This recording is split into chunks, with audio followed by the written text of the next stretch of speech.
All right, so looking at that first example, we are looking at inequalities today. We're going to talk about compound inequalities.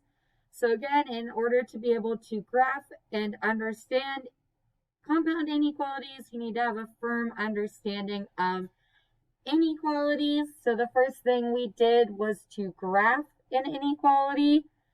So they gave you the inequality itself, they gave you the word, and what I had you do was graph it.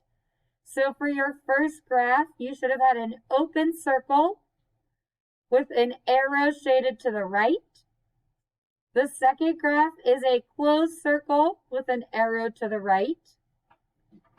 The third was an open circle shading to the left. And the fourth is a closed circle shading to the left. So when we talk about this, if it's greater than, you shade right, less than, shades left.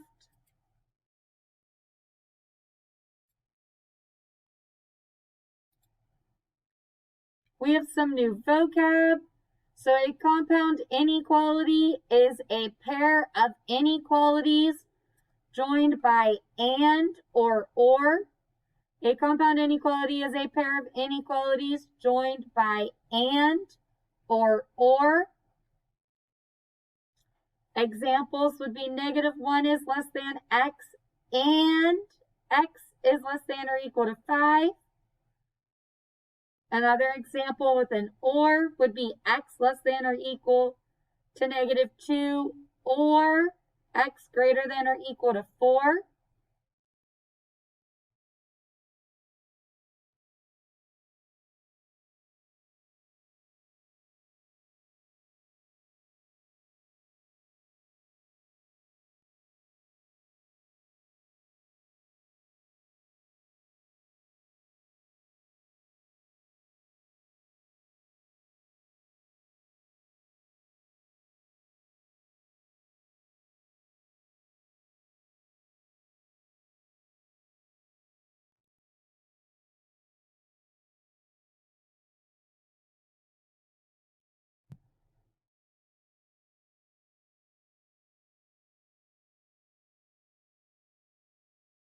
Okay.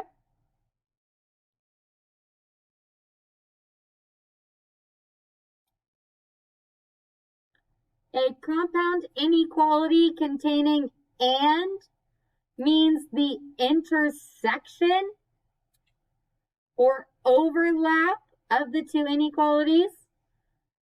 And is the intersection or the overlap. You can see that in the diagram down here, where a is less than 3 overlapping a, or a greater than 3 overlaps a less than 5. And is the intersection, or like I said, another word for intersection is overlap.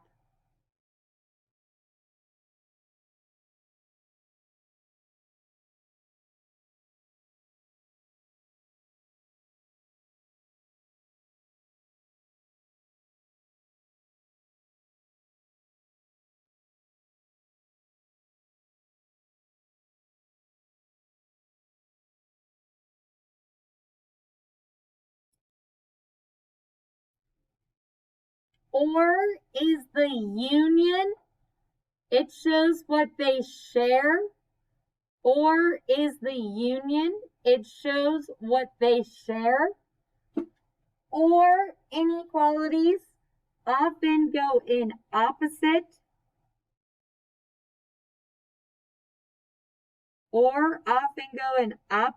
directions, but they don't have to.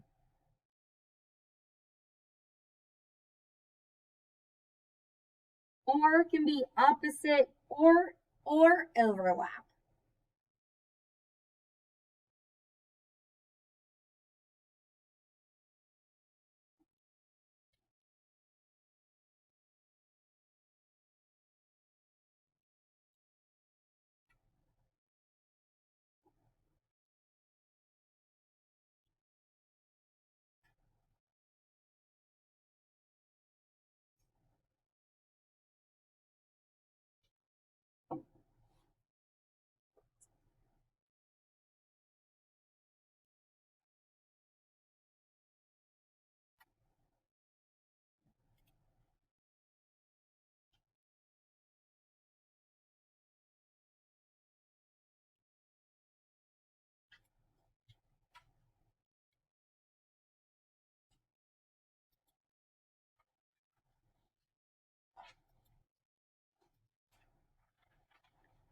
So in example number 1, it says solve and graph the solution.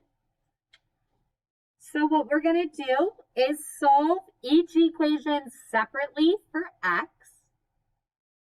So you have 2x minus 1 less than or equal to 3x. So I'm going to subtract 2x from both sides.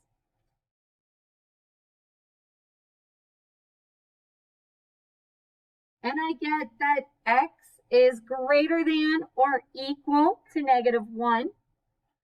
X is greater than or equal to negative 1. Because inequalities are also transitive and symmetric, you could rewrite that x is greater than or equal to negative 1. So it reads the way you say it. You can rewrite it so it reads the way you say it. But again, these mean the exact same thing.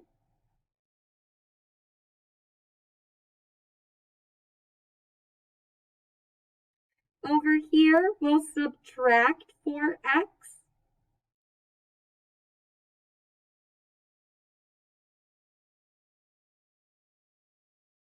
But you need to recall that when you divide by a negative,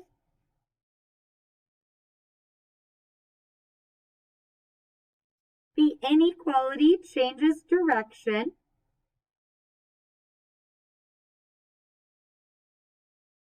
So that x is less than 3. And then since this is an and inequality, we're looking for where they overlap. So down on my number line, I need to make sure that I include the number 3 and negative 1. So maybe I put 0 in the middle.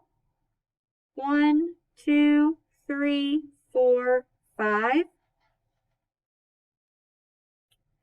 And then that would be negative 1, negative 2, negative 3, negative 4, negative 5.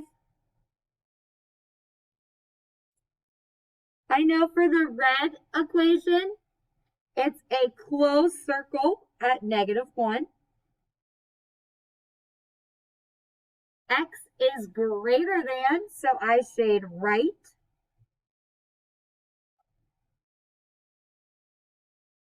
For the blue equation, it's an open circle because it's less than but not equal to. And then because it's less than, I shade to the left. So we can see that the equations or their solutions meet right here in the middle.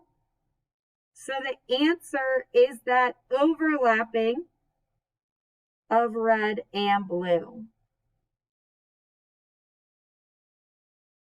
Your answer is between negative 1, including negative 1 to 3. And problems, solutions can be written as a single inequality.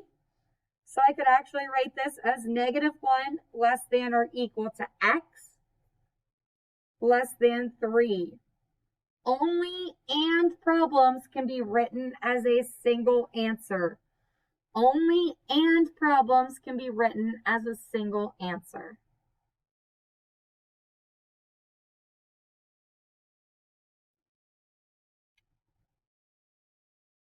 Number 2, solving for x. You get x greater than 6. Over here, we're going to add 7 to both sides. And we get x is less than 9. So we get that x is greater than 6 and less than 9. So again, on my number line, maybe I put 7 in the middle. Your middle doesn't have to be 0. It can be any number. And we go up to 8, 9, and 10.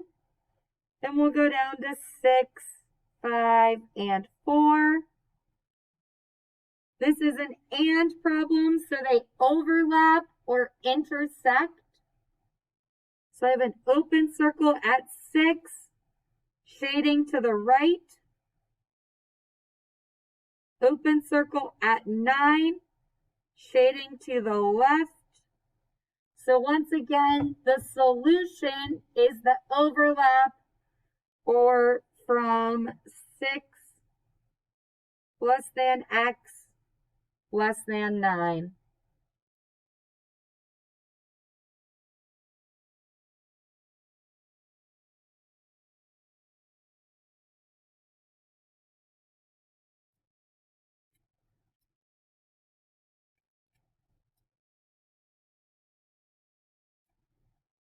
Okay, number 3, we're going to solve for x. So you subtract 9.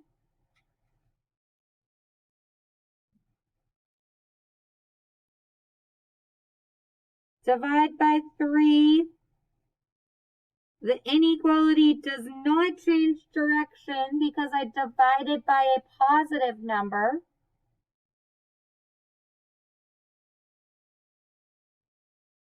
So I have x is less than -4, or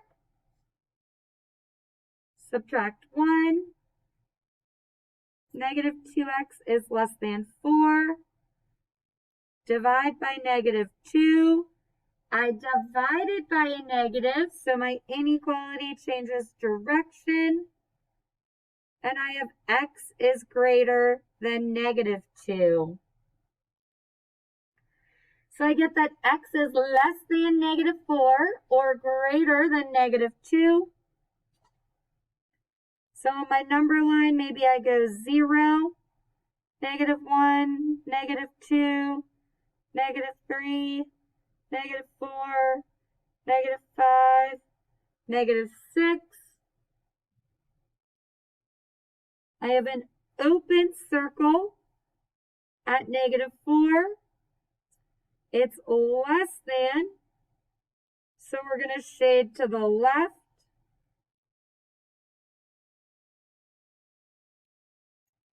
And then I have an open circle at -2. It's greater than, so I shade to the right.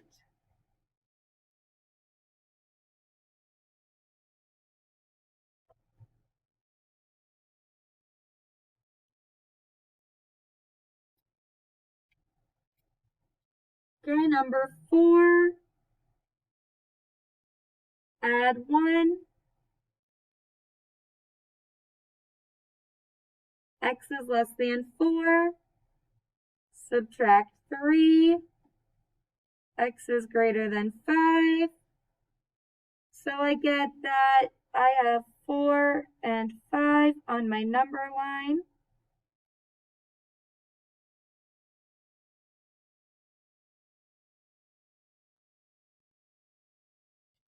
So I have an open circle at 4, shade to the right, and an open, or shade to the left rather, and an open circle at 5, shade to the right. So what that means is that all of the numbers, except for the numbers from 4 to 5, are solutions. Remember that what you're shading represents a solution. It means that I could pick a number anywhere on this colorful red line, and I could plug it in. And if I plugged in any of those green dots that I'm picking, all of those green dots would work when I plug them in for x.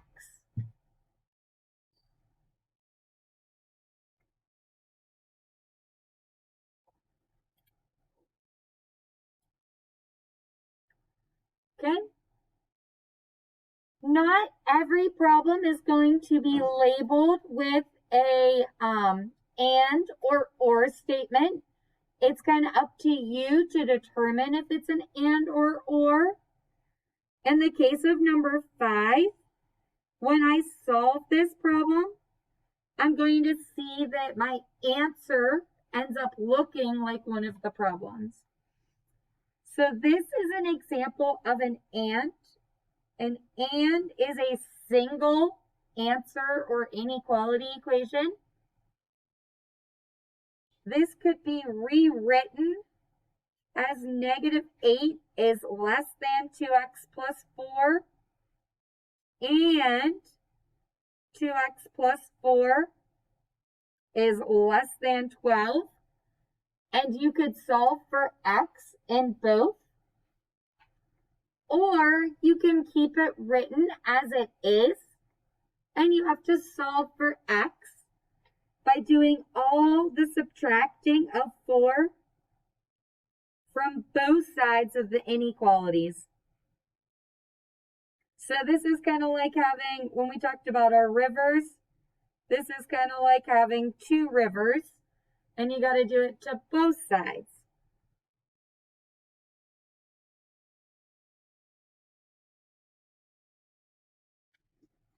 So -8 minus 4 is -12, less than 2x because the positive and -4 is canceled, less than 8. To get rid of the 2 on the x, we divide. So if I divide the middle, then I have to divide both the sides. And I get -6 is less than x, and x is less than 4.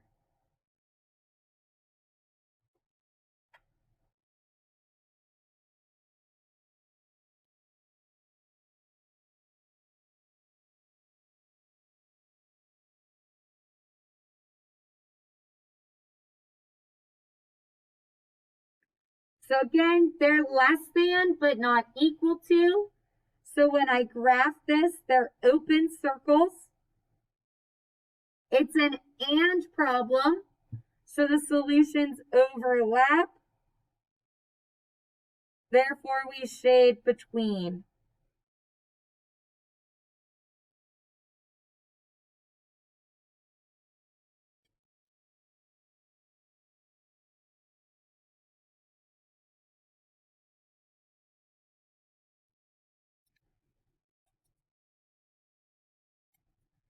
Okay, number 6, solving for x, you add 7.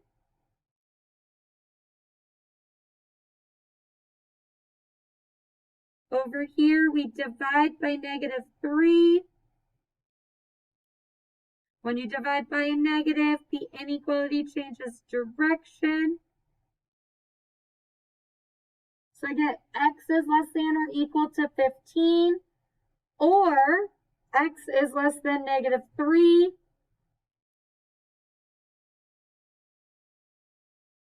So on my number line, 15 gets a closed circle. We shade to the left.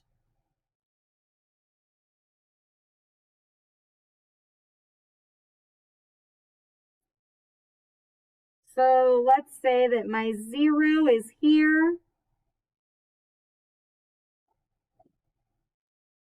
So here's your -3. A -3, you'd have an open circle. And you shade to the left as well. So what do you notice is going to happen with the red shading and the blue? Does the red include all of the blue? It does. So since this is an OR problem and the red includes the blue, then my only answer is the x less than or equal to 15. You don't want to leave this open at -3, because that's incorrect. You need to make sure that you cover or shade in that open circle at -3.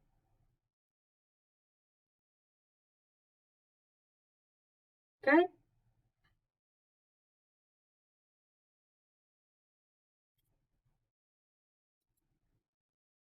Your homework is very short today because it was a pretty intense lesson.